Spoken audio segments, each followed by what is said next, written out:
Hello మామ, నమస్తే. ఫిషింగ్కి అయితే వచ్చాము, ఎందుకంటే కొర్రమేన్ల రాజా పట్టడానికి. ఎట్లన్నా ఒక కొర్రమేన్ అయితే పడాలి.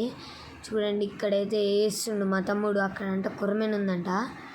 మామ, ఈ చెట్ల కిందనే ఎక్కువ కొర్రమేన్లు ఉన్నాయి మామ. అసలు మధ్యలో రావట్లే. చిన్న చిన్న కొర్రమేన్ పిల్లలు అవుతున్నాయి. చిన్న గోడ వెనకాల అట్లా దాచుకుంటున్నాయి. పెద్దవి పడదామంటే చెట్ల కాడ అక్కడెక్కడో ఉన్నాయి మామ. ఇక్కడ పట్టాలంటే ఫుల్ కష్టం మామ, ఎందుకంటే ఇది పెద్ద బావి, చాలా లోతుంటుంది. ఎండాకాలంలో ఎక్కువ కొర్రమేన్లు బయటికి రావు మామ. అందుకే పడినప్పుడు పడతాయి, లేకపోతే లేదు. ఈ కర్రెకప్పకి ఏందో మామ, కొడుతున్నాయిలే కానీ బయటికి అయితే రావట్లేదు కొర్రమేన్లు. మళ్ళీ ఇక్కడ మైనస్ పాయింట్ ఏంటిదంటే మామ, చెట్లకు బాగా జిక్కుతుంది గాలం అయితే. చూడండి ఎలా జిక్కిందో.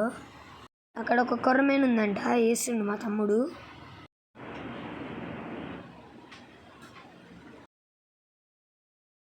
ఓ మా వెనకాల నుంచి చేప అయితే వస్తుంది. పెద్దదే కొర్రమేన్ పడ్డా. కుట్టు కుట్టు కుట్టు కుట్టు.